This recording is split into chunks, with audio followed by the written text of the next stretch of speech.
Halo semuanya, perkenalkan, saya Rafli Aditya Pramana dari kelas MBKM Kehumasan. Saya berasal dari jurusan Teknik Informatika Universitas Negeri Surabaya.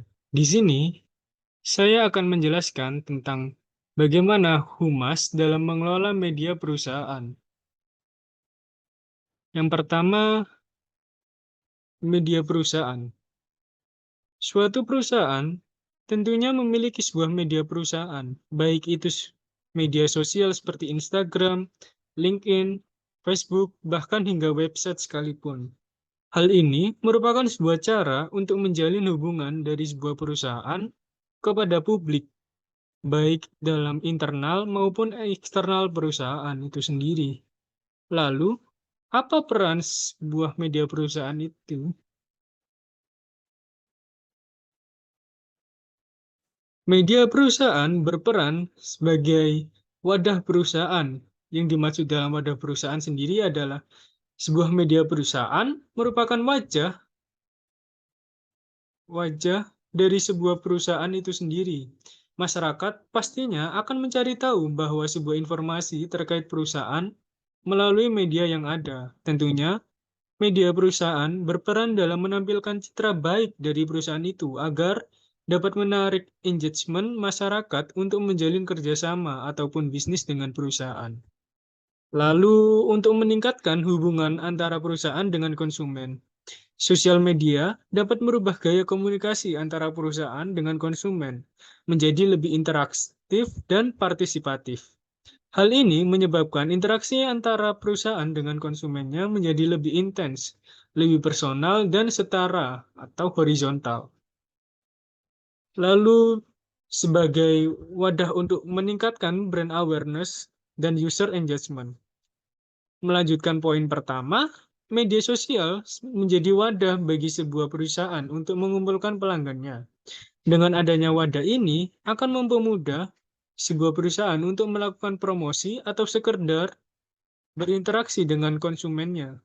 Sebagai konsumen, akan merasa semakin dilibatkan dalam berbagai hal karena suaranya juga akan semakin mudah terdengar dalam pengembangan perusahaan yang ada. Lalu, berperan juga untuk menurunkan biaya dalam digital marketing.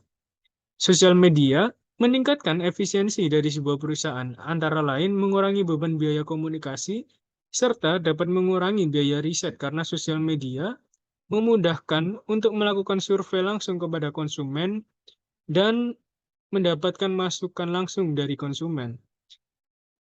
Tidak hanya poin-poin yang telah saya sebutkan tadi, peran media perusahaan juga masih banyak lagi.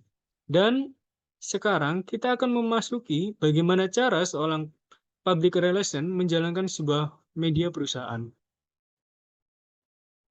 Berkaca menurut pengertiannya, seorang public relation merupakan orang yang menjadi penghubung antara perusahaan, instansi, atau organisasi dalam berinteraksi dengan masyarakat untuk menciptakan opini publik, menciptakan partisipasi publik, memberikan persepsi, menanamkan pengertian, dan menumbuhkan motivasi yang bertujuan untuk mendapatkan keuntungan dan menciptakan sebuah citra yang baik terhadap publik akan sebuah perusahaan itu sendiri. Yang perlu kita tekankan ialah bagaimana cara menimbulkan citra baik bagi perusahaan. Lalu bagaimana cara seorang PR dapat menimbulkan citra baik bagi perusahaan? Di era komunikasi yang modern saat ini, media sosial menjadi sahabat atau tools yang akan digunakan. Public relation akan mengelola sebuah media perusahaan sebaik mungkin agar citra dari perusahaan itu tergambarkan menjadi baik di mata publik. Seorang public relation biasanya akan menentukan pilihan atau menentukan sebuah platform yang akan digunakan. Karena media perusahaan sendiri tidak hanya satu atau dua saja, namun banyak variasi ragamnya. Menentukan sebuah platform yang akan digunakan sangat penting agar dapat mengenai atau tepat dengan tujuan dan strategi yang PR harapkan. Seperti pelanggan dari perusahaan A, rata-rata merupakan user aktif dari Instagram. Oleh sebab itu, public relation dapat milih Instagram menjadi media perusahaan karena selain ia dapat terhubung dengan pelanggannya, ia juga dapat menyesuaikan atau menyusun strategi yang akan digunakan agar sesuai dengan algoritma dari platform itu sendiri bila sudah menentukan platform yang digunakan.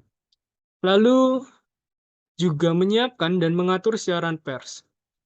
Public relation tentu bertanggung jawab atas pers di perusahaannya. Public relation bertugas untuk menyiapkan serta mengatur apa yang akan disampaikan saat pers nanti. Dan public relation juga akan menulis hasil dari pers tersebut untuk ditampilkan sebuah media perusahaan. Tentunya tulisan tersebut akan disesuaikan dengan platform yang digunakan. Selanjutnya yaitu memikirkan konten yang akan disebarluaskan. Seorang public relation harus memikirkan bagaimana cara agar sebuah perusahaan dapat memiliki citra yang baik di mata masyarakat.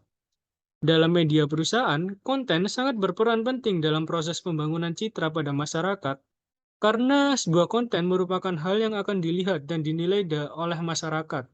Jadi, meskipun PR tidak akan berperan langsung dalam proses pembuatan konten, namun PR bertugas untuk memikirkan konsep dan menyeleksi konten mana yang pantas untuk ditampilkan, karena akan sangat berpengaruh terhadap citra dari sebuah perusahaan itu sendiri.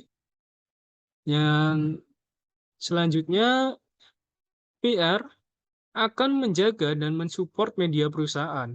Yang dimaksud menjaga dan mensupport di sini adalah sebuah media perusahaan biasanya akan menjadi tempat keluar masuknya informasi dan media komunikasi antara perusahaan dengan masyarakat.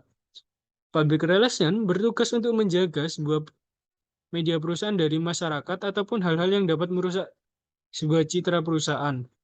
Seperti terdapat sebuah kasus nih yang melibatkan sebuah perusahaan dan banyak masyarakat yang menghampiri media perusahaan seperti Instagram contohnya. Lalu masyarakat tersebut banyak menaruh komentar negatif yang tentang perusahaan itu. Jadi seorang public relation harus memikirkan cara agar komentar negatif itu tidak semakin banyak dan merusak. Seorang public relation dapat memunculkan sebuah konten yang berisi hal-hal positif serta mengklarifikasi terkait kebenaran hal tersebut. Dan bila sampai akhir masih belum teratasi, seorang public relation dapat menonaktifkan sementara komentar atau media perusahaan itu sendiri.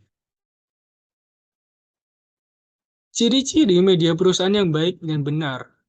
Menurut saya pribadi, yang pertama, berisikan profil perusahaan yang padat, jelas, ringkas, namun lengkap atas informasinya. Kedua, menampilkan ragam informasi yang menarik, mendukung target dari sebuah perusahaan sehingga dapat menarik klien ataupun investor. Ketiga, menampilkan dokumentasi kegiatan yang penting dan menarik serta prestasi yang telah diraih dari perusahaan itu sendiri. Keempat, desain visual dan layout yang tertata dan sesuai dengan cara penyampaian dari perusahaan itu sendiri seperti warna, logo, ciri khas, dan sebagainya. Yang kelima, tercantum informasi kontak dan alamat penting agar memudahkan user atau pelanggan untuk mengakses bila ingin menjalin kerjasama atau bertransaksi. Mungkin cukup sekian penyampaian materi dari saya. Apabila terdapat salah kata, saya mohon maaf, dan apabila terdapat kelebihan, dapat dijadikan pembawaan pribadi untuk pembelajaran selanjutnya. Terima kasih, saya Rafli Aditya Pramana, pamit undur diri.